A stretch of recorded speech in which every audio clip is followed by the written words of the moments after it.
tonight on Elon Local News. North Carolina's newest law had this Greensboro church holding a different kind of service this Sunday. It's the Tar Heels against the Wildcats. March Madness ends tonight, and we'll preview the game for you live from UNC Chapel Hill. I'd fallen about 2 or 3 times. That was just really scary. And I spoke with one student about her experiences navigating a college campus. All that and more. Elon Local News starts right now.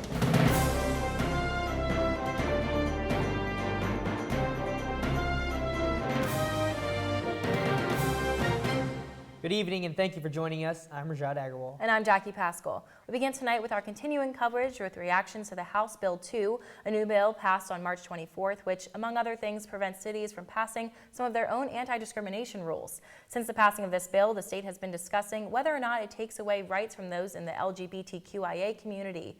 30 minutes down the road from Elon, our Michelle Affini spoke with some local opponents to North Carolina's newest law. The pews of College Park Baptist Church in Greensboro were packed, but on this Sunday, they were singing a different tune. Opponents rallied against controversial House Bill 2, which some called the bathroom bill. HB 2 repealed the Charlotte ordinance that protected transgendered people who use the bathrooms they feel match their gender identity. One member of the North Carolina transgender community, Callie Schmid, says there's now a target on her back. We've been using bathrooms that are appropriate with our gender identity for years, and honestly, nobody cares. We do our thing, we get out, and we're done. But now, due to this heightened, attention to the problem and the emboldenedness of, the haters, we're very much concerned. An estimated 900 concerned people gathered in the church to hear from Schmid and other speakers to learn more about the bill. Though speaking out is something Schmid said she never thought she would do. I'm so far out of my comfort zone, it's unbelievable. I really don't want to come out to people on television, but you know what? If I have to save our community, and this is what I have to do. And among the many groups that came out to oppose the bill, there were a few familiar faces. Elon University. After the bill became law, Elon released a statement assuring students the law doesn't affect anti-discrimination rules on campus. Despite their efforts, some students feel like Elon hasn't done enough to speak out against the bill. It's good that we want to protect our students and that we let our students know that we fully support them and we fully accept them, and that's what the statement did. But it didn't actually do anything to fight against HB 2. A fight that continues to keep North Carolina on the national stage. Michelle Alfini, Elon Local News. Spectrum, Elon's Queer Straight Alliance, is planning another event for students to speak out against HB 2. On Tuesday, there will be a carpool to Raleigh City Council meeting where there will be a pee-in or sit-in in the restroom that does not match the protesters' biological sex.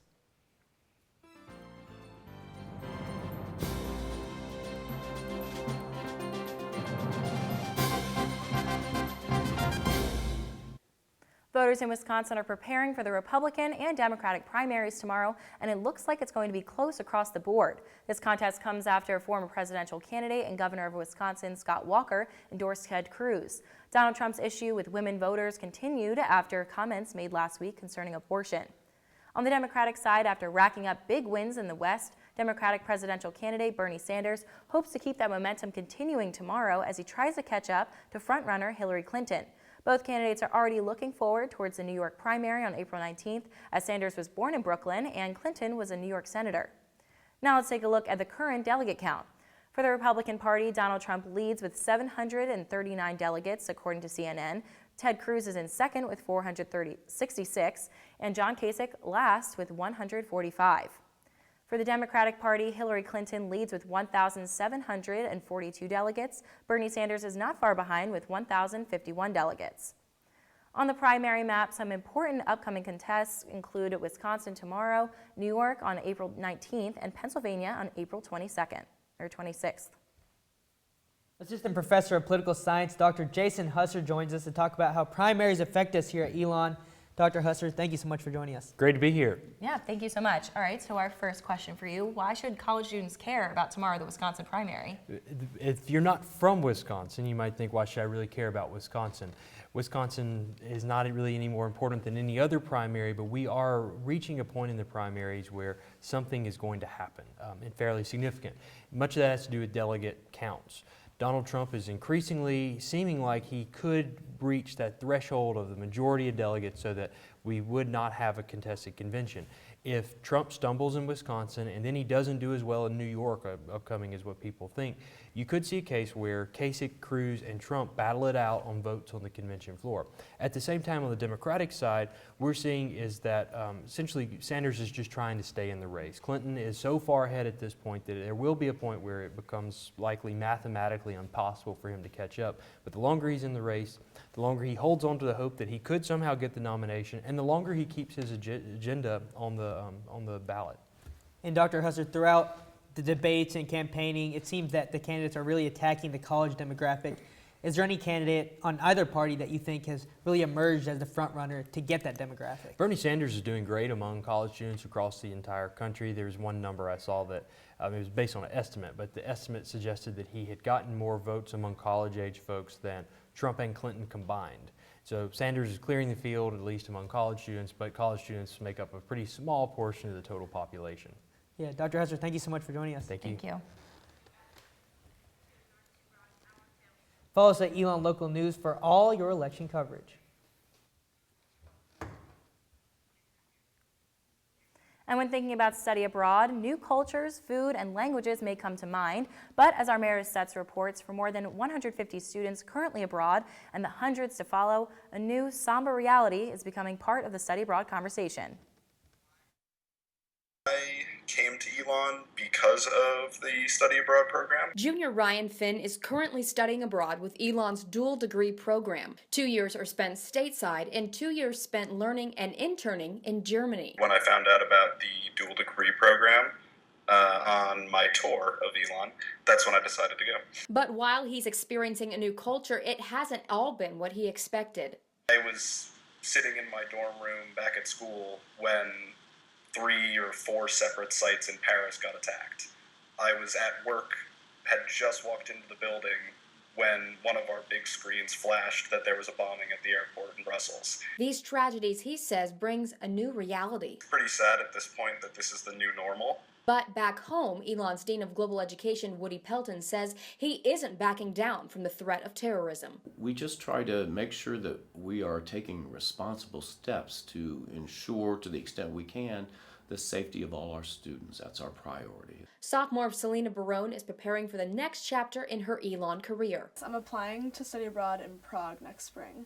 Like Finn, she says she shares his sense of normalcy. You have to just be more aware of it if you're going to a place where things have happened recently, but I don't think that it should stop you from traveling. Pelton agrees, saying there's more at stake by staying home. We shouldn't stop traveling because there are isolated incidences of terrorism around the world. If everyone were to just stop traveling, in a sense, we would be giving up and giving in to the terrorists, in my opinion. Barone says she isn't giving up or letting fear get the best of her. I think that I'm a pretty, street smart kind of person, so I think that I'll be okay, hopefully. But for now, go big or go home, I guess. Meredith Stetz, Elon Local News. Pelton says more than 500 students studied abroad in the fall. Coming up, how one Elon student navigates campus in a different way. And how to live and healthy live even with the stress of college.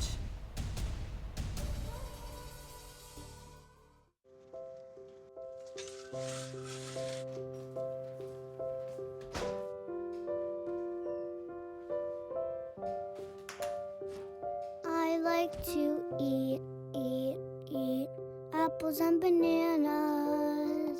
I want to eat apples and bananas. I need to eat apples and bananas. Why can't I eat apples and bananas?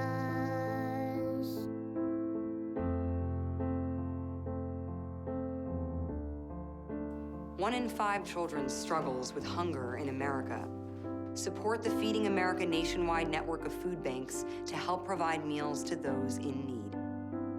Join us at feedingamerica.org.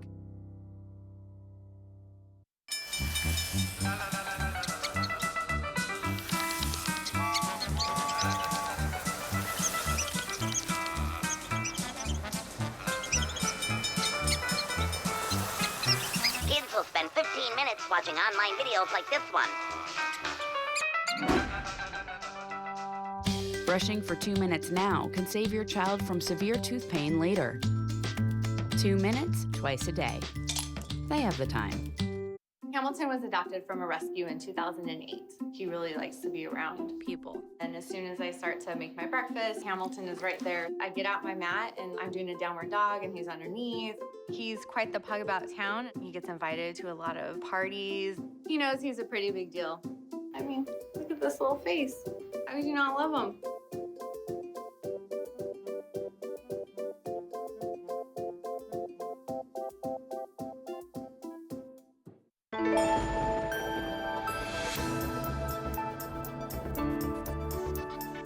Back to Elon local news. Jackie, it was cold the last few days and windy. Now it's warm and windy.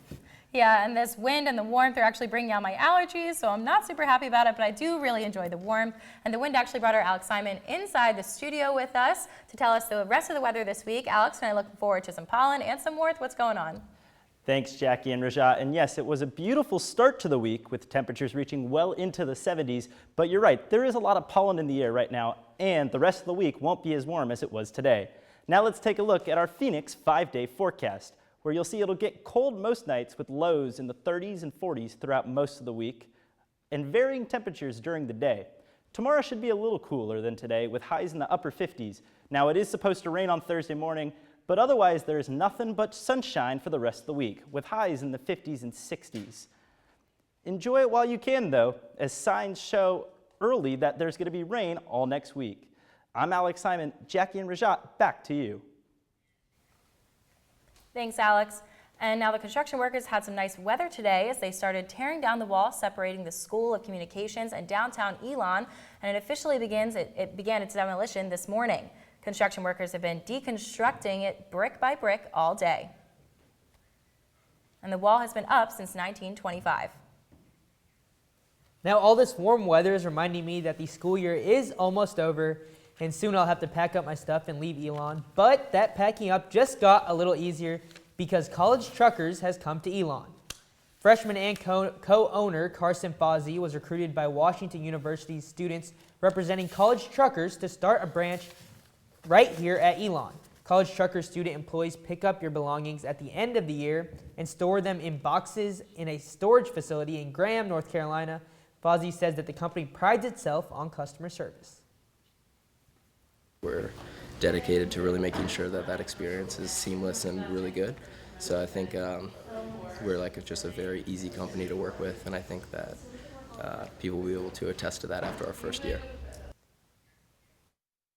It's $15 for one large storage box on a monthly basis. Compared to other options, U-Haul charges to rent vehicles from $200 to $500. To move and store your belongings in Cube Smart Self-Storage in Burlington, it costs anywhere from $13 to $27 per month, depending on the size of the storage unit. Pack your belongings in the boxes, and we take care of everything else, which is a little different than a lot of other storage companies that cater to college students. For more information on prices or how to hire college truckers, go to collegetruckers.com. Well, companies like College Truckers will be moving boxes this summer. Construction workers will be moving bricks. But new construction brings concern for physically disabled students and how accessible these buildings will be. I spoke with one student who's dealt with accessibility issues increasingly each year. Elon senior Allison Avery was diagnosed with Friedreich's ataxia, a progressive muscle condition, when she was 18, but her symptoms have gotten worse throughout college. So freshman year, I had no aids, was walking on my own. Sophomore and junior year, I used a walker. And then at the end of junior year and senior year, I've been using a wheelchair. Having handicap accessible housing has been a major concern. It was not an accessible apartment. I had a bathtub. I had fallen about 2 or 3 times. That was just really scary, and if I ever injured myself, that would just push me back even further. And finally, after a few months, they had worked with me to make it a walk-in shower. Along with slanted pathways, Avery has run into problems with handicap parking. A lot of people park there to run in and get something. They don't understand that in those 10 seconds that they're there, picking someone up, there could be someone waiting for that spot that like really needs it. Disability Services Director Susan Wise says their office works to address issues of access to the buildings, curriculum, and services, but acknowledges there's never a 100% accessible campus. According to Disability Services, the majority of buildings meet the federal accessibility requirements, but the door openers and elevators disabled students use are not required for the building to be considered accessible. It's a little difficult because my needs are not necessarily everyone's needs. According to the Disability Services Guidebook, all new construction at Elon is, quote, to be designed and constructed in such a manner that the facility or part of the facility is readily accessible. More than 13% of Elon's undergraduate population are registered with disability services, and a handful of these students have issues with the physical accessibility of campus. For more information on accessibility on campus, go to our website, elonlocalnews.com. After the success of Take a Student to Lunch program, the university is starting a new program titled the Sideswipe program. From today until the end of the school year, any undergraduate student can take a faculty or staff member to a free lunch at any on-campus dining hall. You can do this twice even if you don't have a meal plan, and the lunch is free to both the student and the faculty. This is a pilot program only and is not guaranteed to continue into the future. Coming up, we'll preview the UNC Villanova game live from Chapel Hill. You haven't heard back from summer internships yet? Don't stress. I'll give you tips on how to professionally reach out to companies coming up.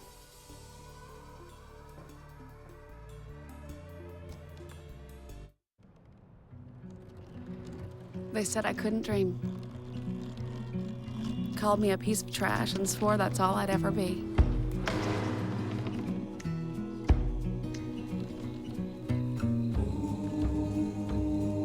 Said a bottle couldn't see the ocean.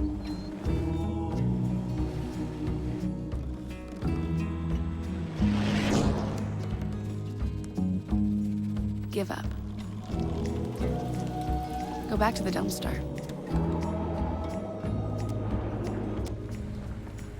But I didn't listen.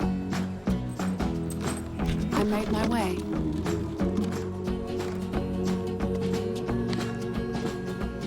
And now, I am what I've always wanted to be.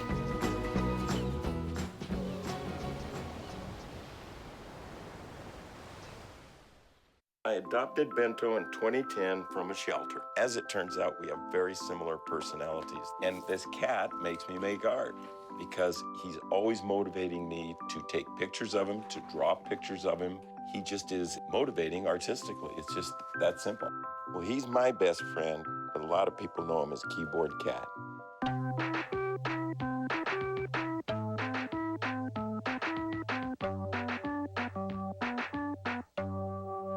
Hey, you. Yeah, you. Getting that college education, what are you gonna do? Graduate and take some office job? Be like everybody else? Or will you dare do something different? Like, be a teacher. You could be my teacher. You got the skills. The smarts? Yes, you. You could be the teacher I never forget. That'd be cool. Does that corporate job even have recess? What are you gonna make of yourself? What are you gonna make of me?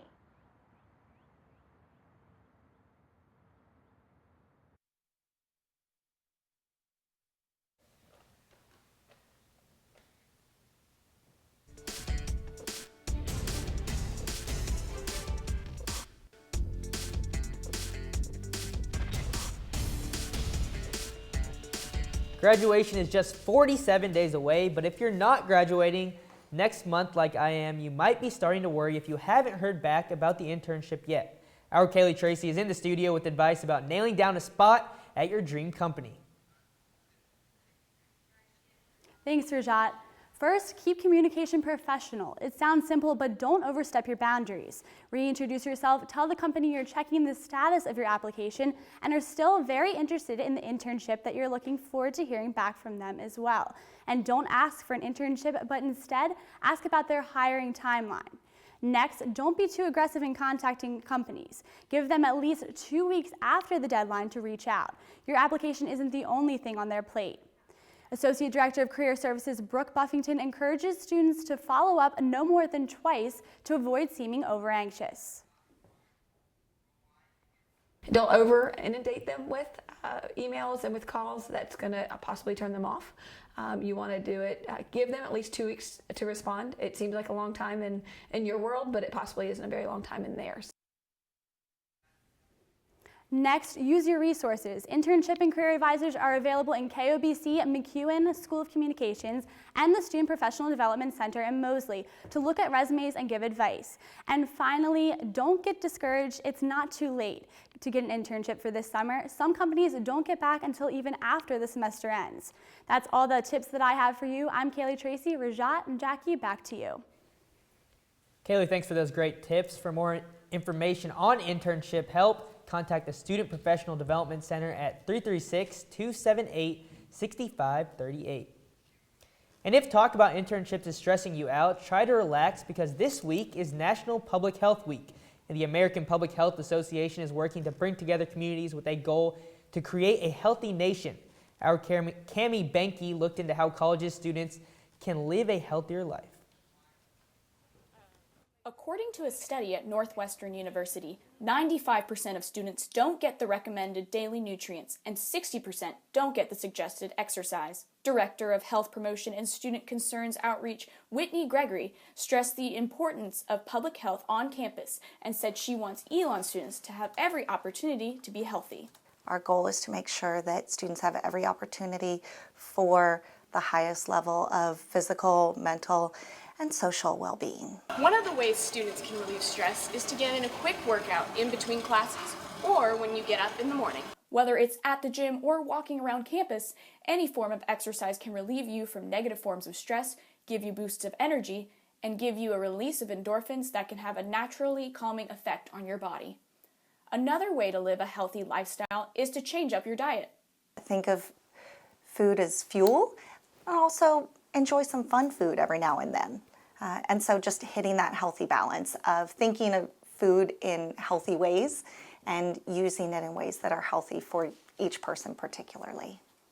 Promoting healthy living doesn't end after National Public Health Week. Kappa Delta Sorority is hosting an event called Be You on April 16th. The event will include yoga, healthy food options, and other ways to promote a healthy lifestyle. This event is really to bring that healthy lifestyle into the forefront of people's minds. Tankasich acknowledged the struggles that students have in finding time to go to the gym or eat healthy with busy schedules, but recommends putting time aside each day to do exercise and take time for yourself. Cami Benke, Elon Local News. For more information on small changes you can make to live a healthier life, check out our website, elonlocalnews.com. And it's that time of year for Greek life members to gather and show their pride. The annual Greek Week has officially begun and has a new meaning this year. This is the first year every day of Greek Week incorporates either service or philanthropy. This year's event includes a game night and book drive tomorrow in McKinnon at 6 p.m. The annual Greek Week dance is on Wednesday at 7 p.m. And there's a barbecue and food drive on Thursday in the Loy Center at 5 p.m. And Elon's 24-hour dance marathon is on Friday and Saturday in Alumni Gym. All money raised during the Greek Week dance will go towards Elon-thon. Elon Local News will be filming the Greek Week dances, and all dances will be on YouTube the following day. Be sure to follow us on social media at Elon Local News. Book lovers around the world have been flooding social media with the hashtag #SaveTheCulture Book Exchange. In this digital age, many people read on tablet devices, but some want to keep the culture of reading physical books alive. This book exchange allows people to share literature with others in a pay-it-forward type of way. To join the movement, you can simply respond to a friend's Save the Culture social media post when you'll be given an address to send a random book. Once you have done that, you share the hashtag, and whoever responds is given the name and address of your friend. That person will then follow the same steps, so you're then added into the chain. The exchange depends on honesty and love for literature. I'm Andrew Feather, and I'm at the Dean Dome at the University of North Carolina, where fans are getting ready for tonight's national championship game. I'll have more after the break. This is the story of a boy who didn't talk for a long time. The boy liked things to always be the same. Any changes would scare and upset him. The unknown was an unfriendly place. The boy was very sensitive to lights and sounds. So he built secret hiding places where they couldn't get in. The boy didn't like looking people in the eye. He wasn't trying to be mean, it just made him feel uncomfortable. Sometimes he would flap his arms again and again. One day, I found out I have something called autism. My family got me help. Slowly, I found my voice and learned all the ways I could live with it better. Early intervention can make a lifetime of difference. Learn the signs at autismspeaks.org. Hey, look, it's those guys. Are you good to drive? I'm fine. How many did you have? I should be fine. You should be. Go and step out of the vehicle for me. See ya, buddy. Good luck. So turns out, buzz driving and drunk driving, they're the same thing, and it costs around $10,000. So not worth it.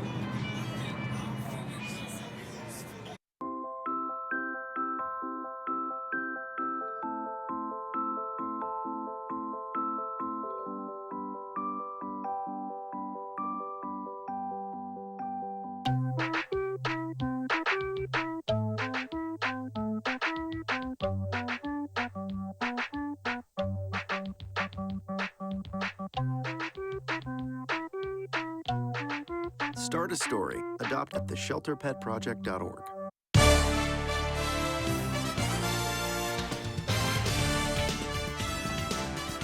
It might be April, but March Madness is not over quite yet. On Saturday night, the Villanova Wildcats defeated the Oklahoma Sooners by one of the largest margin of victories in a Final Four of 95-51. Then UNC defeated the Syracuse Orange 83-66. And tonight, the Tar Heels and Wildcats will face off, and one will be named winner of March Madness. Live from UNC Chapel Hill with more on tonight's game is our Andrew Feather. 3, 2. Well, the madness ends tonight when the University of North Carolina and Villanova tip off in the NCAA Men's National Championship game. Though the game is in Houston, fans are lined up here at the Dean Dome more than 3 hours before tip for the watch party, where the game will be shown on the big screen inside. Pretty much everyone here is rocking their Carolina blue and hoping the Tar Heels bring home their 6th national championship, but Villanova will be tough to stop. The Wildcats beat Oklahoma by 44 points on Saturday in the Final Four, and they've won 10 of their last 11 games. If the Tar Heels can pull it off and send these fans here home happy, North Carolina coach Roy Williams will become just the 6th coach in NCAA history to win 3 national titles. From Chapel Hill, I'm Andrew Feather, Elon Local News. Thanks so much, Andrew. Tip-off is at 9:19 Eastern Time tonight in Houston, Texas. And from hoops to hugs, before we go today is National Hug a News Person Day. Our Elizabeth Bilka headed outside to see if people would participate in this special holiday. You probably know that April 1st is April Fool's Day, but you might not know April 4th is National Hug a News Person Day. The name is a combination of different holidays all celebrated on April 4th, honoring people in news through hugs. The day really took off through social media, with local and national news networks participating in the fun. I wanted to give Elon students the opportunity to participate in this holiday. Thank you. Some people were a little confused. Hi, Alex. Nice to meet you. Thank you for participating in this holiday. Hi, thank you. Others did not even know the holiday existed, but were willing to participate. Happy Hug a News Person Day to you. I think it's good to give love and hugs. You give me a hug? Animals with 4 legs didn't even question it. Overall, it seems like people were happy to appreciate news people. Did I make the media seem less scary? Yes. Mission accomplished. Happy National Hug a News Person Day, Elon. Elizabeth Bilka, Elon Local News. What a great holiday. I'm so happy she did that. That's all the news we have for you tonight. For the latest and most up-to-date news, check out our website at elonlocalnews.com. And be sure to like us on Facebook and follow us on Twitter at Elon Local News. And from all of us here at ELN, have a great night, Elon.